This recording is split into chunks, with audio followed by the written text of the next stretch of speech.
Hey, travel creators! Welcome back to the very first solo episode that's going on YouTube of 2025. So if you are listening to this like you typically listen to this podcast, hi, I like being in your ears. But now you have the opportunity to watch me speak to you on YouTube. So if you want to throw me up on your computer, your phone, your projector, we recently got a projector for all these like winter stormy days. So much fun. We watched Wicked on the projector. So much fun.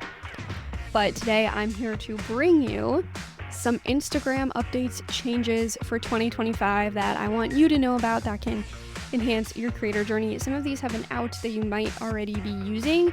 And if that's the case, I want you to either leave a comment on this YouTube video or mention or head on over to my Instagram at Travel Content Writing to let me know what you like, what you don't like, what you wish Instagram had for their features. So let's get into it. The first feature we are chatting about is something that a lot of people have been wanting for a long time, and it's finally here, and it is that carousels now have more than 10 posts. You can now add 20 images to your carousel. Thank God. This can be super helpful for a lot of reasons, especially if you're sharing like a little travel guide about a destination or you're sharing just photos from a recent trip. I wouldn't recommend putting text on graphics for 20 carousels, for 20 slides. Don't make somebody read that.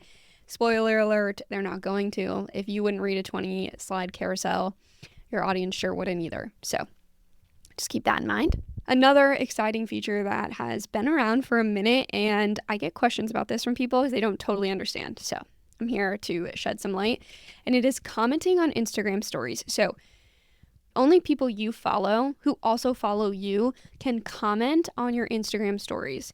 And this is actually a setting you can enable in your settings. So if you just want to turn off commenting or story replies or anything like that, that is an option you can do in the Instagram settings and app. This commenting can be helpful because then other people can see what is commented on your stories as well. But keep in mind, if you comment on somebody's story, that is public. And if you can DM somebody, to send a direct message there, and that will go as a DM to them, which is private. So just don't get those two confused. Don't get those two confused and say something you wouldn't want other people to see. Not that you probably are, but just in case there's like a little inside joke or something, keep those between you two. There's another update here, which I think is a little bit interesting, and it's an Instagram profile card. Essentially, it's kind of turning your Instagram profile into a business card. Now, if somebody came to me and they're like, here's my business card, and it was really their Instagram profile, that would probably concern me.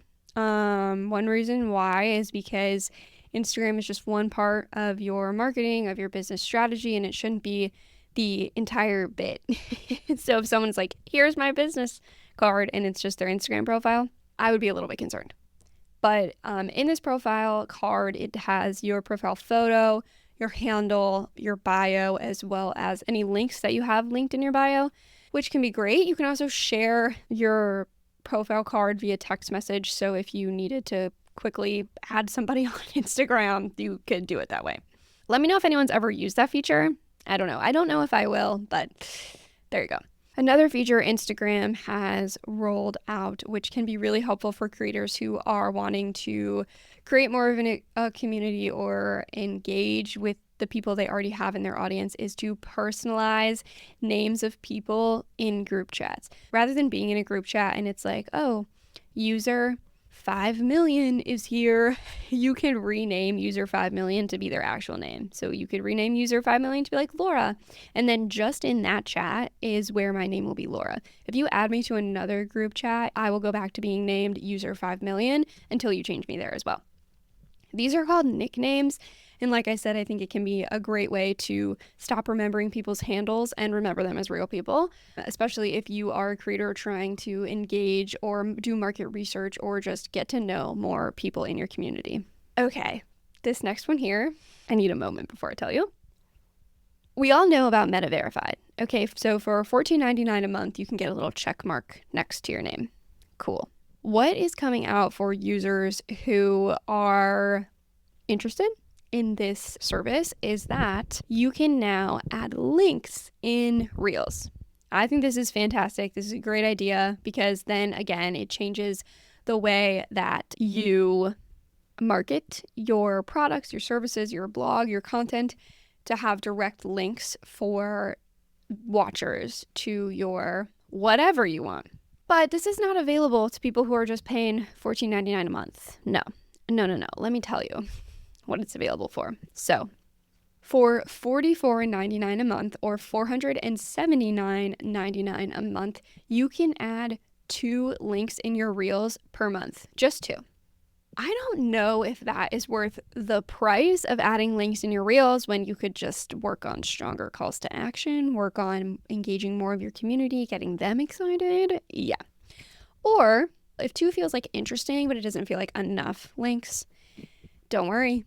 Meta got you. For $119.99 a month or for $1,399.99 a month, you can get 4 links per month. 4 links per month. That is a difference of $921 from the Business Plus account to the Business Premium. So for $900, for almost $1,000 more, you can get 2 more links in your reels.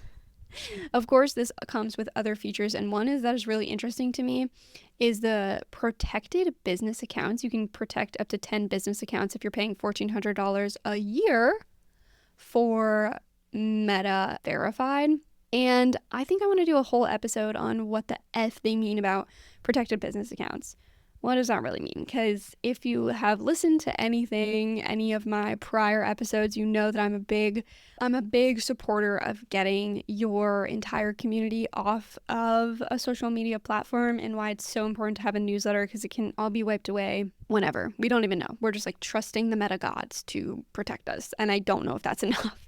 So I'm really curious what they mean by this protected accounts, and I want to do a little bit more research before I bring you an episode on what that means, and if it means we can just post whenever we want and pay $1,500 a year to have no worries. We'll see. We're going to find out.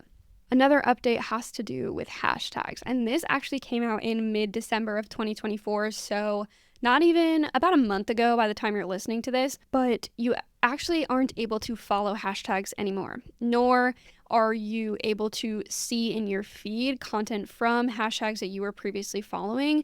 Essentially, this is because really viral hashtags, like for example, Brat Summer, are so convoluted with content and photos and videos that have nothing to do with the actual topic of the hashtag.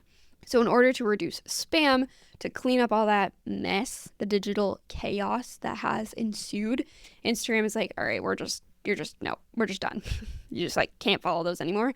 This also will naturally lead us to believe that hashtags are becoming more and more irrelevant. Honestly, I feel like I was already noticing this. We already knew this. This doesn't surprise me. I don't think it should surprise you.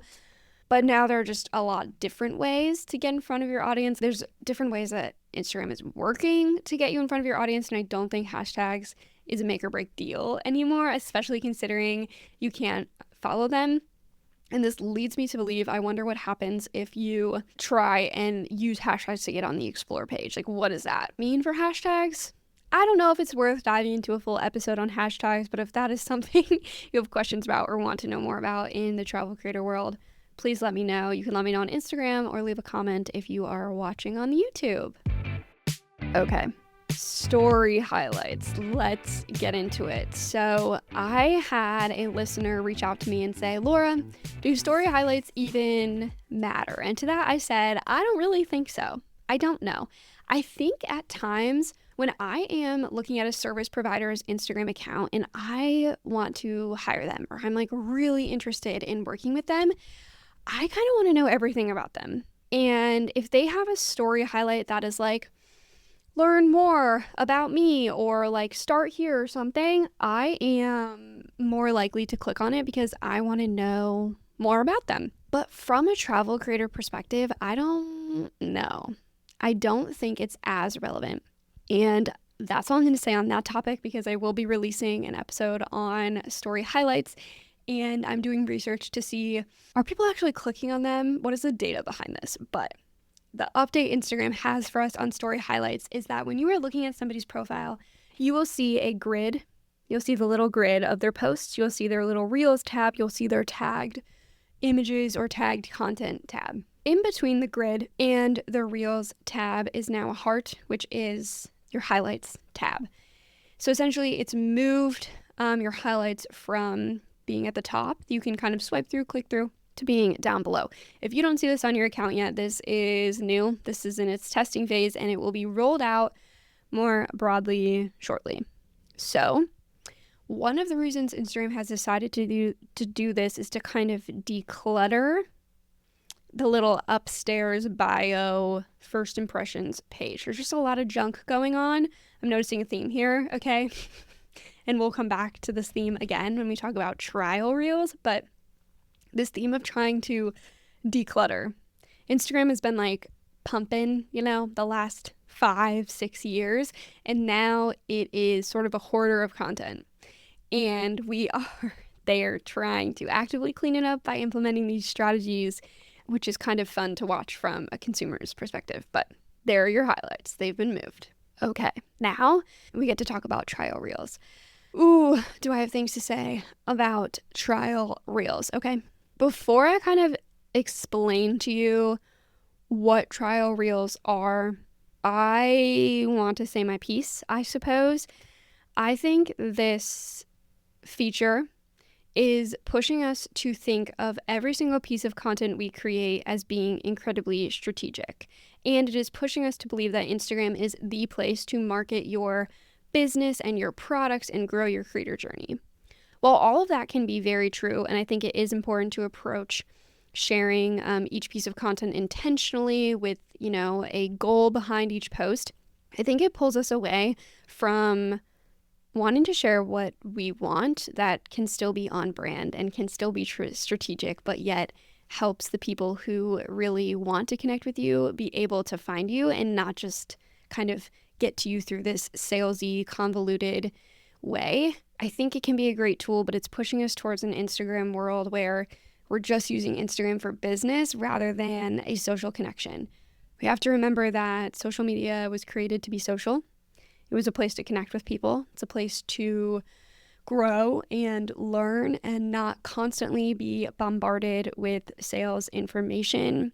A reminder that on social media, people expect to be entertained, and in their email inboxes, they expect to be sold to. There's one reason why I love so much talking about newsletters and newsletter content, and I actually have a free newsletter template for travel creators that is always linked below, and I'll leave it in the description for you. You can grab and start using, and then hop on a coaching call with me if you have any questions about how to use it. Sound like a frog. So what is trial reels? If you are unfamiliar, Instagram is now allowing you to create a reel and send it out as a trial. And it gets sent out to non-followers, so people who are not following you, for a certain time period. And the goal is to see, Instagram's goal for you. You can make your goal whatever the F you want it to be. Instagram's goal for you is to make it easier for you to see how that reel will perform when you share it with your real followers and people in your audience. And it can be a great tool, like I said, but I think it can kind of pull us towards a direction where we have to be on strategically creating content all the time, and it takes away the fun of it. And I especially think it's a dangerous path to go down when we consider the level of burnout and stress creators are already feeling, like they have to constantly be performing and keep pushing out new things. That's my kind of take on trial reels, is that it can be really useful, but what is the long-term goal with this? If you have used trial reels, please let me know. I have not used it. I am very curious how it's going for you. I will, of course, report back if I decide to take my reels to trials. Might as well give it a little spin, right? But that is what I have for you for what's going on with Instagram as we enter this new year, as we're in 2025. You probably have a lot of new goals going on for the new year. If that's the case, okay, we're mid-January. If you're like stressing about your goals and where you are with them already, I would encourage you to go listen to my episode that came out, I believe, January 2nd on why I think January goals are total BS. That will make you feel good. because we are entering February and that's where the real work begins. We're using January to get our systems in place and using February to kick booty. So if you want even more insight on ways you can kick booty as a travel creator in 2025, I highly encourage you to sign up for my free newsletter. It comes out every Tuesday and I share things in my newsletter that I don't share anywhere else. Or if I do, the newsletter is the first place to hear about them, especially new digital products that are dropping for travel creators this year, as well as new programs and coaching opportunities. So if you are trying to grow as a travel creator in 2025, that newsletter is the place to be. The link for you is always in the show notes or in the description.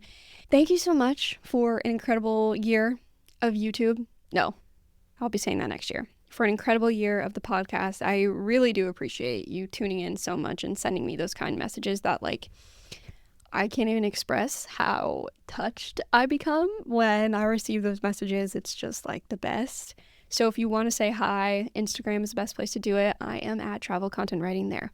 But I'm wishing you the happiest of creating this week, and I will see you soon.